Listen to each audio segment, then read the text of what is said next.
want to talk about, Frankie? So as this podcast kind of gets started, Bruce Guthrie, I'd rather talk sports and other stuff. we can talk. Oh, we're going to talk about sports, Kidding. but you want to make sure that you talk into the microphone about a fist About away here? from your Okay. right there. And now we're on. Now we're live. So Bruce Guthrie, you are in the Quincy Chamber of Commerce, and your position is. I'm president and CEO of the Quincy Area Chamber of Commerce. So I want to talk a bit about exactly what it is that you're currently doing. I want to segue into that in a moment. But so on this episode of Frankie Say, where we've got Bruce Guthrie, who's you're one of my good friends.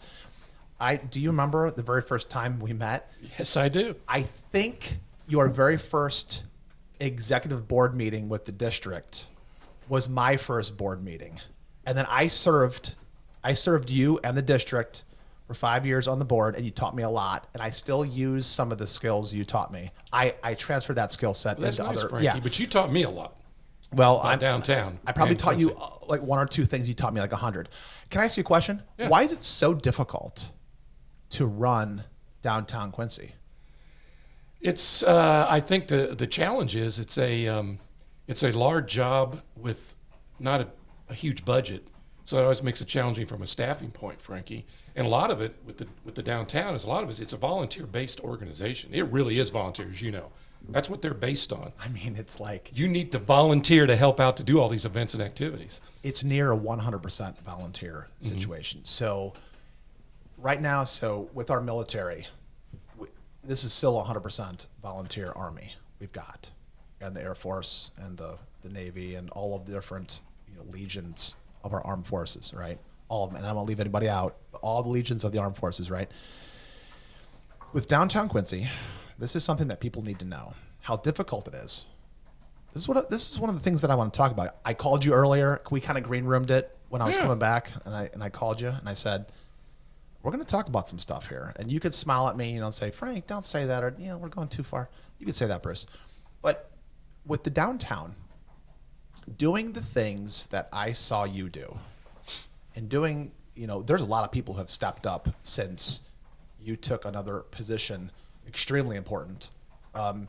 And without comparing the two, it's one isn't necessarily better or the other, but I know all of the good that you're doing in the Chamber of Commerce. But kind of one of the things that I want to kind of talk about is how difficult it is to run downtown Quincy.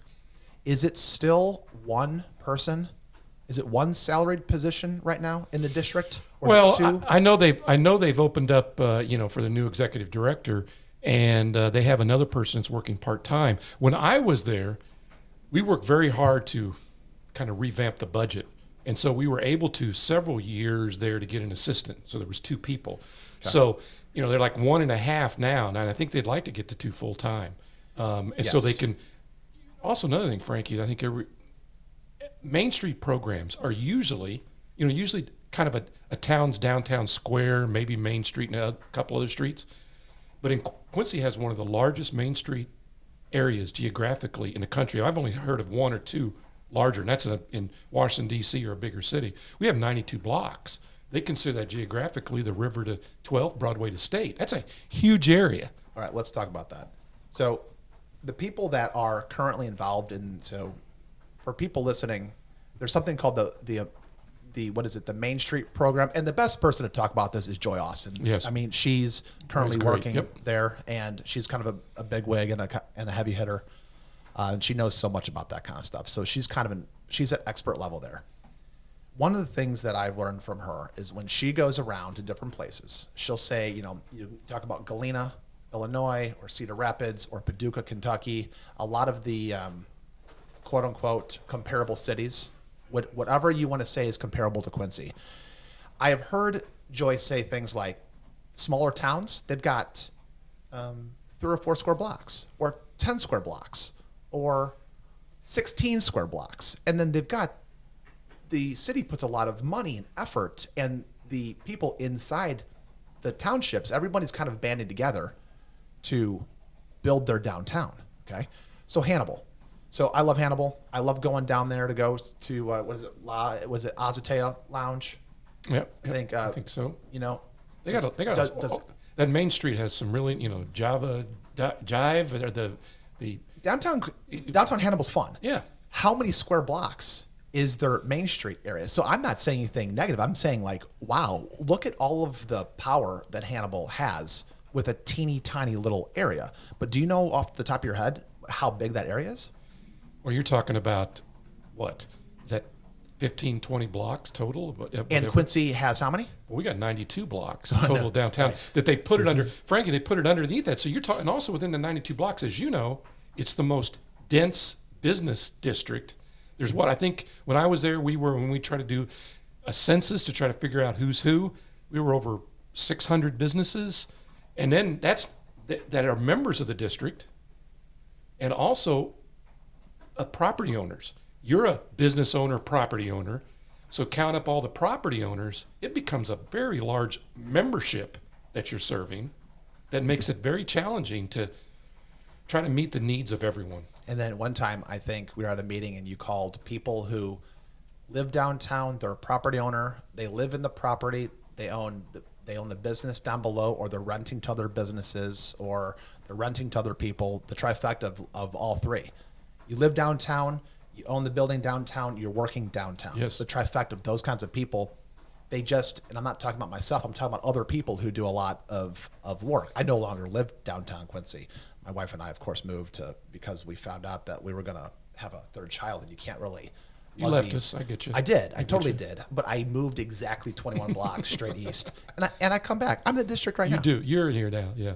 So, one of the things that I want to talk about in terms of the downtown is this idea of having 92 square blocks where you've got one or two people paid to manage the entire area, and then you've got a board.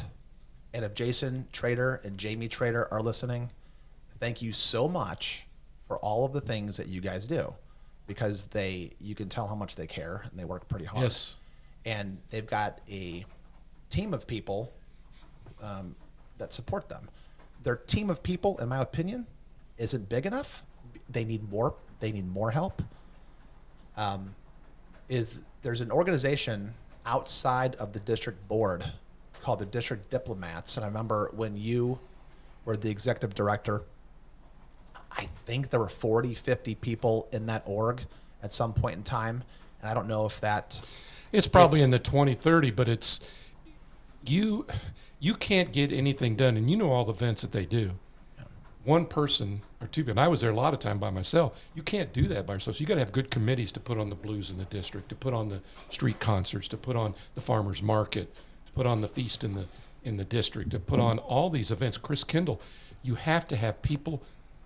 Which one of the things that when I came back to Quincy and got involved in I wanted to do something that was more giving back. I was in work that was more, for profit in a bigger city and a bigger national stage. But I was so impressed by what these downtown business owners and people do to support it. Like you, like Jason and Jamie and the Austins and all these people that they work hard for downtown. They work hard for the city of Quincy. Spend a lot of time because you have businesses to run, you have families, kids, and they put a lot of time into it. And the district has to have, I don't even know, you'd have a couple hundred volunteers at least, and then rotating around for all these activities because a small staff can't do it all. I mean, a small staff. So we're talking about going back to this volunteer army that we have in the district. Volunteer army, yeah. It's a volunteer army, mm-hmm. and the general is paid, and the general's assistant is paid. Mm-hmm. So I don't think enough people really know that. So there is the executive director position that is open right now, and I know that there have been some people applying, and I don't want to scare anybody off. If anybody's listening that wants to apply for that position, I would say, oh my gosh, you deserve 100 hugs for applying, because what you're doing is you're joining the volunteer army at some point. Yes, it is a paid position, but I've got opinions about maybe that position should be paid a little bit more. But that being said, when I saw that when you were doing that position, I don't want to scare people off, but did you work more than 40 hours? Oh yeah, I mean I don't want to scare anybody off either. I totally agree with you, but it is a wonderful job. It's very fulfilling. When I take on things, I go pretty full bore, and again, it was something a lot different than what I've been used to. So I really enjoyed it. I enjoyed getting to know the community. I wanted to make Quincy better, just like with the chamber. I want to make this a better community for all of us to live and work and for business to succeed. So that's what I try to do, and I try to put into it. But you need to be prepared for a lot of hours. Yes. The day after Q Fest, we threw this big, huge party in the middle of the street, and there's a lot of work. Colin Ash was working, right? Him and I were working side by side, bringing ice to all the beer trucks. You were in charge of the beer trucks. I was in charge of the beer trucks. Yeah. Yeah. Tough job. He did great. Frankie was. I don't even remember it. No, I'm just kidding. But I remember the next day waking up. It was kind of difficult to wake up early in the morning. And I saw you. I saw the Mayor Kyle Moore. Yeah. So you guys were out there picking up cigarette butts in the street. This is what is done behind the scenes in downtown Quincy. Yes. You literally have the executive director, the mayor, a whole team. It's the volunteer army picking up cigarette butts, plastic cups, trash, garbage, plates, you name it, all the stuff, picking this stuff up off the street. And so I think that what's so neat about this town is that we've got these people doing these things. What do you think it's going to take someday to get a really big act? So I want to pay some credence to, Scott Edlin. Mm-hmm. Was it Tracy Lawrence that came in last weekend? Who was it? I was out of town for it, but I was. He had a heck of a crowd, is what I hear. And that's pretty neat. And that's neat. He's really working hard to do that because you put these on. I've been involved in several acts and bringing entertainment in. It's a job, and the other thing is you're financially going out on a limb, especially outdoors. Weather, you don't know it. So, and we had a little organization at the district, so that was sometimes a big ask. I'd love to have some bigger groups, but somebody's got to come forward and do it, Frankie. You got to be able to financially be able to handle that. There was this one time where you and I had a meeting, and you go, "Hey, Frankie, what's rain insurance all about?" Because you already kind of knew. Like sometimes you would ask questions that you knew the answers to because you didn't want to tell somebody to do it. You're very smart. Mm-hmm. Did you learn that when you worked for the Spurs? Yeah, I learned a few things there. Yeah. For those that don't know it, Bruce worked for the San Antonio Spurs, which is one of my favorite NBA. I'm not just saying this. It's good to hear. It was the Bulls, San Antonio. I'm kind of like leaning away from these blue cities. I kind of want to just I like blue cities and red states. Does that make me a bad person? Not at all, Frankie. I just think I just love that. But you were transferring a skill set when you came from the Spurs. You would ask me a question, for example, about rain insurance. So I said, yes, I've got some experience about the rain insurance. So everybody knows, should you or should you not buy rain insurance for an event downtown Quincy? Well, the first thing you have to know is that they're going to measure the precipitation at the Quincy airport. When I found that out, it really woke me up. I didn't realize that's what it was either. You can have 3 inches of rain and monsoon and take the whole damn city out. But if it doesn't rain at the airport, you don't get paid. Exactly. It is a gamble. I know that. I've done enough events out. That's why I was glad I did a lot of events inside because we didn't have those. But weather is always a challenge, and you got to deal with it. But when you outlay a lot of money, now the goal, the trick of that is, or goal of that is get sponsorship and get it kind of your expenses paid for up front, so you don't lose your rear end. Now the district had the street concert and it rained, and now they're putting it.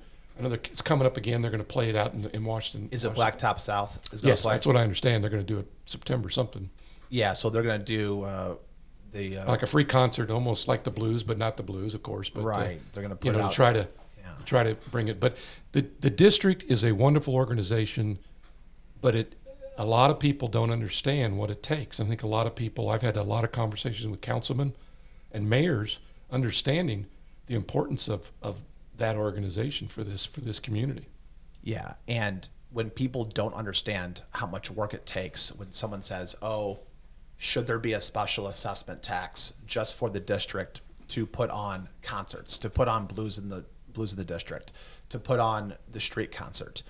The organized volunteer army that we're talking about, and the board, and the executive director position, all of it mostly either gets downsized or possibly through, if you have no more hope left, if for some reason the city council would ever pull that funding or decide that they don't want to do that anymore, then all of a sudden downtown Quincy is taking this massive hit of entertainment. And, do you know about the retailers downtown Quincy? And those are some spirited people. Very spirited. Spirited. We've got some great retailers. Passionate. Uh-huh. And so I just want to make sure that, and I'll fight personally to make sure that everybody understands the difficulty level of what it takes to run Quincy and downtown Quincy and the work that you're doing at the Chamber of Commerce. What are some of the things that you're doing at the Chamber right now that kind of has the effect? So the district does certain things. What are some of the things that the Chamber does? What's your day like at the Chamber? A&B Properties is Quincy's largest apartment rental company with hundreds of units available. They offer short-term and long-term rentals with 1 up to 4 bedroom apartments. A&B Properties meets the needs of its tenants with care, compassion, and a quality of service that exceeds expectations. A&B Properties also has a convenient tenant app for you to do your payments or make repair requests. Give them a call today. A&B Properties, 217-919-8080, Quincy.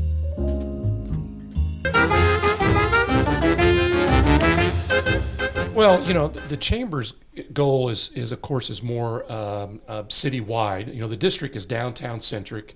The chamber is more citywide, countywide. We go out to the county and we solicit businesses to come join us.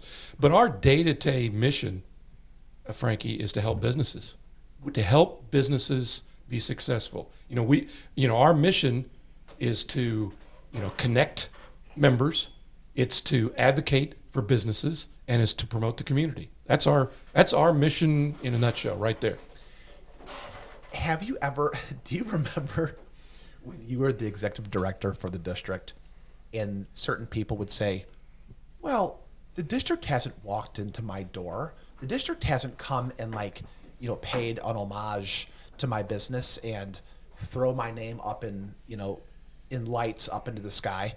Do you think, which by the way, did you say 600 businesses in the district? Yeah. 600? Yeah. I mean, now, not to put you on the spot, yeah. but do you know how many businesses there are in Quincy? If you don't know that Well, number, you know what? We don't. That's something fair. we're trying to do because we have 550 members right now. Oh, you do? Chamber members. But you have a great point. I don't expect you to know that number. Well, the challenges for that organization, one is everybody wants to have more direct contact with that organization. But it's hard when you can imagine trying to visit and talk to that many people each year. Also to keep track, when you join the chamber, you're filling out an application, your contact information, you're joining for a dollar amount because we don't take any type of tax dollars of any kind. So you're paying in and you have a application. I know how to reach you that way, Frankie. But as you know, in the district, everybody's a member. And so somebody can walk up. I've had it happen with me. I'm really upset. You haven't called me. I didn't even know you moved into your business. They don't have, sometimes I've always said I wish they had some kind of a simple business application that you got to require to do if you open a business in Quincy, for a few bucks. So you could get names and addresses and be able to contact them. And that was a challenge downtown with the district. How do you keep track of that many people? So that was always a big challenge. Contact information, website, phone number, cell phone number. So it's my experience, the way that you behaved at the district, I bet it's the same way at the Chamber of Commerce. I bet if there's a business in town and they call you up and they want to say, Bruce, can I have 5 minutes to talk to you about my business? You wouldn't say no. Call me. Would you? Call us. The chamber, what I found out with the chamber, because I learned a lot over it, and I've been there about a year and a half, and we've done a lot of new things. We've kind of changed operationally a lot of the elements, but we are a resource. We get calls all the time, Frankie. People ask, I tell businesses call us because businesses have, especially small business, they have questions they don't know where to go to. They might have an HR issue. They might have a legal issue. They might be trying to find, where do I find X type of product I want to buy? We help them. We direct them that way. We might have the answers. If we don't have the answers, we're going to get you to the right place. Frankie, new businesses are opening all the time. We started the first time anybody's done this. I had many businesses say, actually from Hannibal, Missouri, go, we over there, we had sort of a startup guide. We created one along with our partnership with the Guthrie and the district. We created a business startup guide. It's phone numbers, it's websites, it's how to get a hold of Chuck Bevelheimer's, if you need a signage or you need to go to the health department, Frankie, just to help businesses get started. Because a lot of them, as you know, have a lot of questions. You know, you just can't go you can't go put a sign up without certain rules or regulations. So we started that startup guide, and I think that's really helped. So we are there to help businesses succeed in any way we can. One thing, in my opinion, I believe in prayer, but if you get on your knees, if a business owner gets on his or her knees every night and says, I want the chamber to do more for me, yes, God's listening. God will answer your prayers, but a faster way, because God helps those who help themselves.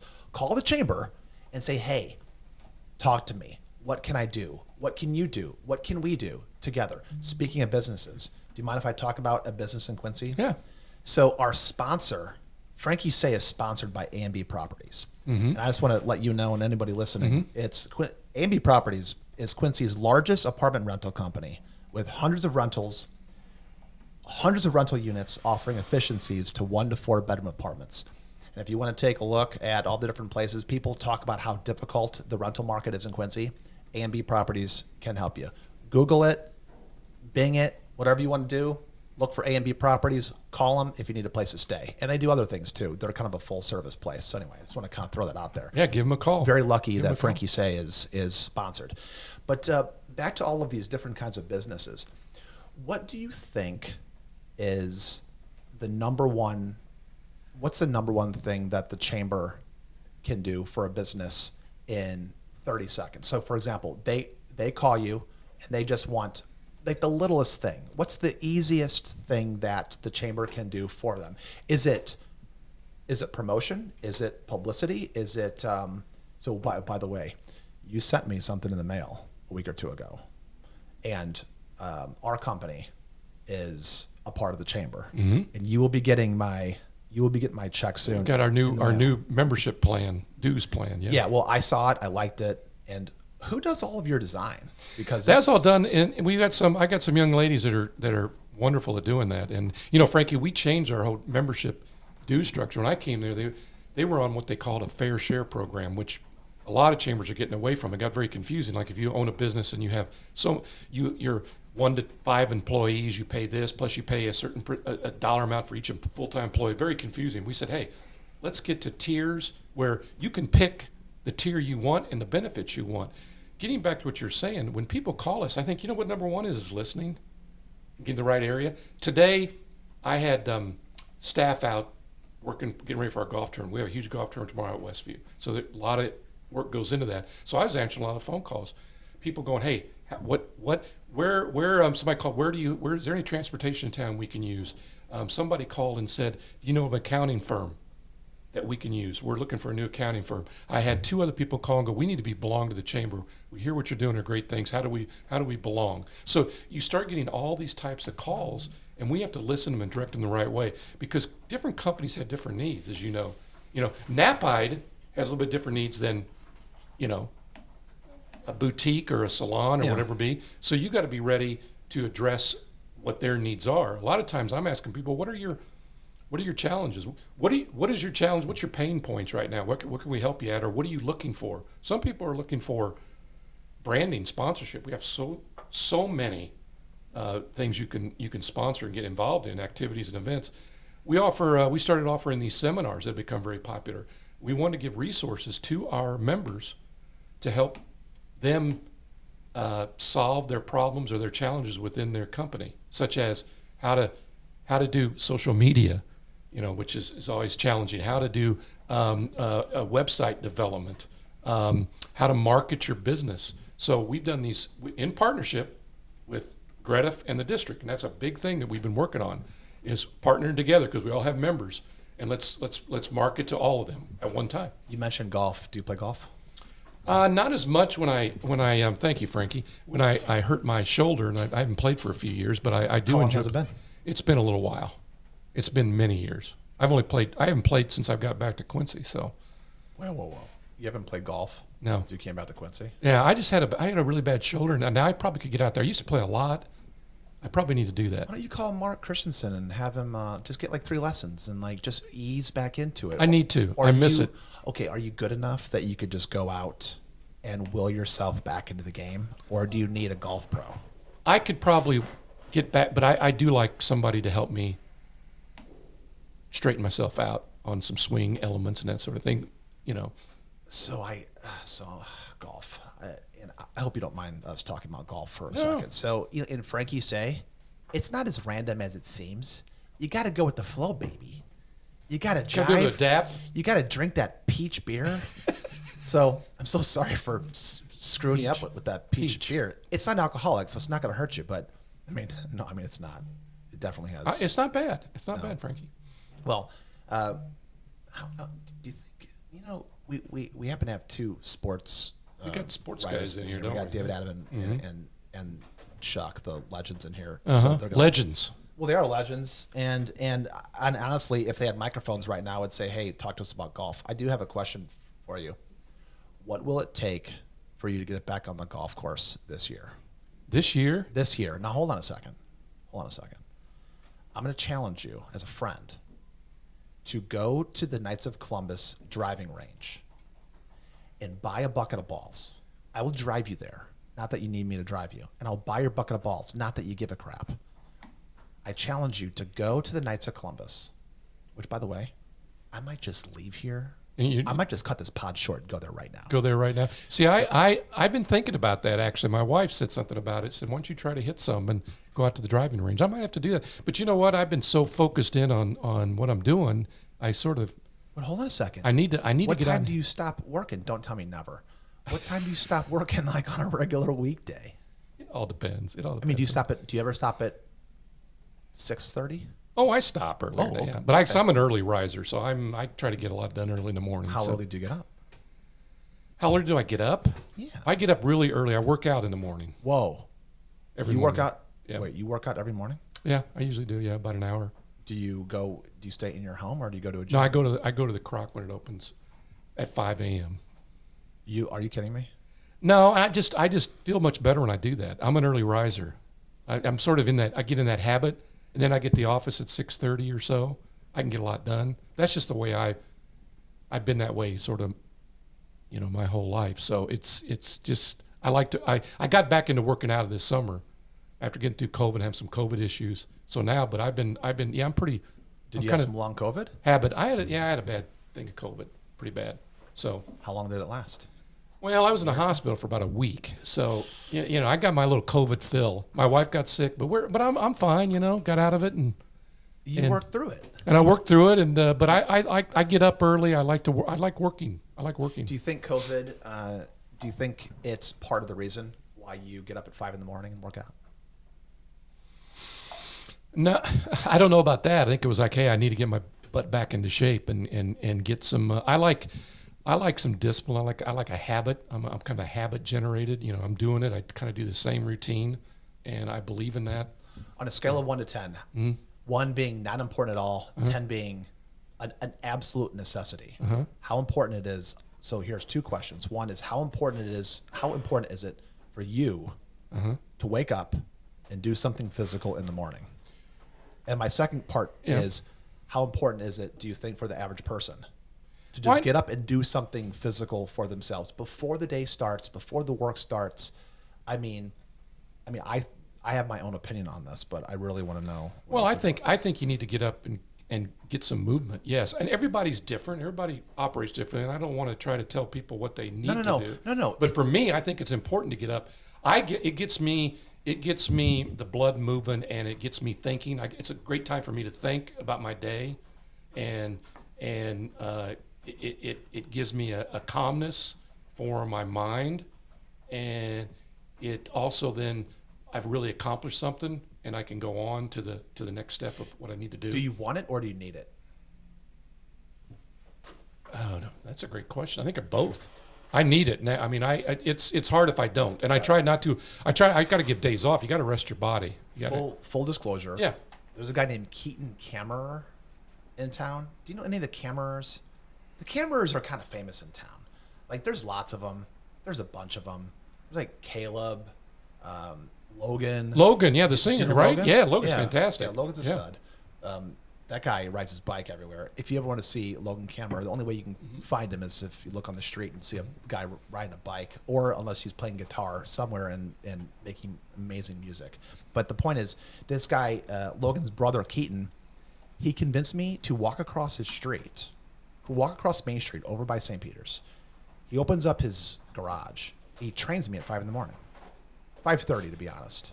I just started doing this. I've taken a week off. Too busy right now with like EOW. Yeah. And I got a wedding coming up this weekend. My sister-in-law decided that she's going to get married on a Sunday in Michigan, but she's not going to hear this podcast, so I can kind of like You can let her have it. I can just let her have it. It's like, why are you doing this on a Sunday? Like, I could be at work on Monday. What are you doing? I've got EOW. But I will tell you this. I'm a completely different person. Waking up, I do not want to wake up. So you're saying that you're an early riser? I like to get up and get going. I'm not. I want to pound cocktails and watch Succession. I want to binge watch Succession because I'm on season 3, episode 5. I've Keep going. That's 3 or great. 4. Yeah, don't tell me what happens. Shocker, David Adam. Don't tell me what happens. Don't spurt out the ending. Don't tell me. And then after that, I'm gonna watch Billions after that on Showtime.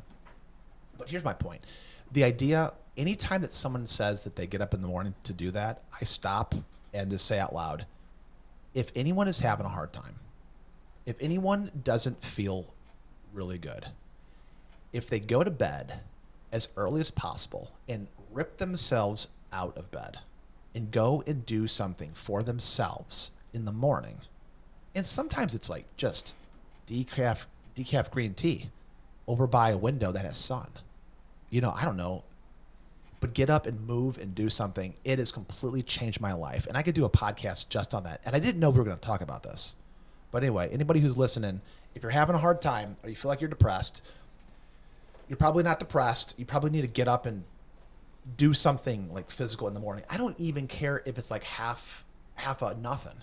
Just go and do that. And so I'll get off my soapbox on this. Well, I think it's part of.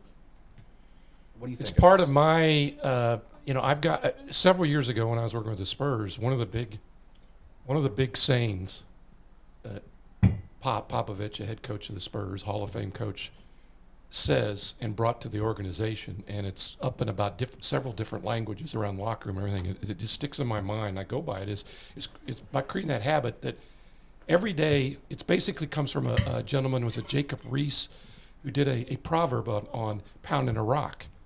You keep pounding that rock, chipping away at that rock, well, you're going to hit it 1,000 times, and one day it's going to break, right? It's not when it broke it. It's all the hits before. Everything is repetition. Exactly. So you do more and more and more, then you'll get some good results. You're not going to start working out tomorrow and be in the greatest shape, but if you just keep working out, you'll start seeing some of those things maybe, or anything where you create a habit and you create a system where you're doing it a lot and continuing with it, you'll see results. My biological father died of cancer when I was 10 years old, so I'm not making fun of people who have cancer. I will tell you this, though. If I wanted to get cancer right now, if I wanted to do it on purpose, it would take me a long time. It would take me so long. You know what I have to do? Do you know how many cigarettes I'd have to smoke? I would have to do absolutely nothing and smoke. By the way, you might convince me to try this. I'm probably just going to have to try to do it now. But I'm kidding. But repetition is the most important thing. And if you want to feel bad, do nothing, do bad things for long periods of time. If you want to feel really good, you have to do things for long periods of time. Yeah. You have to work your butt off. Mm-hmm. And it's no joke. Do you know Tim Duncan? Tim Duncan, I've heard of him. You talking about the big tall guy? Yeah, the Hall of Famer. Yeah, I've talked to him a few times in my life. Who is your favorite San Antonio Spur? Oh my gosh, I get that a lot. You do? Do people ask me on that field? I tell you what, going way back, George Gurr, Iceman was, and he's such a great guy. David Adam likes that. Such a great guy. David Adam likes that guy. Ice is the one that says what goes around comes around. But Ice was a great guy. I tell you what, of course, David Robinson, Tim. I'm a big Manu Ginobili fan. If you guys, I mean, Manu Ginobili was a bad dude, and he was the nicest guy, and he's just so competitive. If he was in a bigger market, people would think he's, he's just amazing guy, really nice, treated the, the intern and the ball boy up to the CEO. I'm a big Ginobili fan. But Where's Ginobili from? Argentina. What's with there's a lot of homegrown basketball players, football players, pro athletes from America that treat other people well. But what's with the guys from Italy, the guys from China, the Eastern Bloc guys, the guys from Europe? These guys tend to be really a different kind of breed of people. Anybody from Ginobili's from Argentina, and Argentina? well, like Tony Parker's there. He was from France, and actually Duncan grew up in Tim grew up in the Bahamas. Tony Parker's from France. Yeah, he's from France. Yes. Oh, yeah. He's one of my favorites. Yeah, we had a lot of, and Pop brought in a lot of foreign players. Kind of one of the first people to bring in foreign players, and now it's you got to remember foreign guys. They're playing so young against men. I mean, they don't. It's not their system is a lot different than what ours is. And like Tony Parker was 14, 15 years old playing against 22-year-old in pro leagues. So it's a different way they're brought up, and we were very fortunate to have a lot of good foreign players, good people. We had a lot of good people.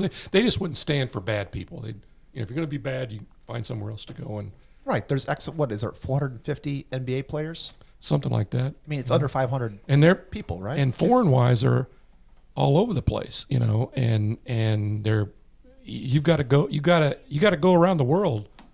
You got to be present. The NBA is all around the world. They're NBA without borders. They're around the world. My son, who's an assistant coach, has been all around the world this summer with players, working them out, and working with foreign players, doing clinics around the world. Now, so it's a worldwide sport. You introduced me to your son at the old Tiramisu location a summer or two ago. I remember sitting outside, and I saw you and your son walk in, and you guys walked in. You guys came back out to say hi, and I was really appreciative of that.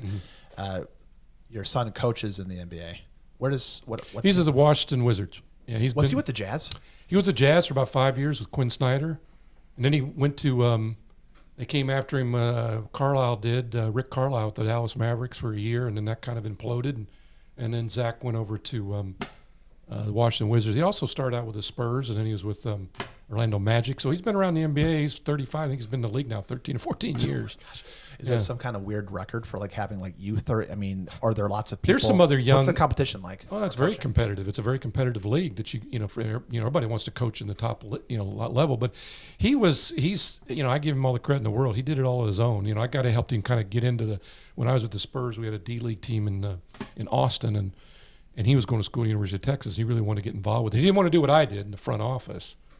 He wanted to work with players and coaches, and so he started there. And then he, his career just blossomed. He works really hard at it. It's a tough job, very competitive, and but I'm proud of him. He just works really hard, and he knows how to work with players, and he understands the game, and he can talk about 50 ways to defend the pick and roll or whatever, some crazy thing like that. So it's amazing. So anyway, but it was a great business to be in to get, I was very fortunate to go to a good organization, win some championships, and kind of got out of it. I wanted to get my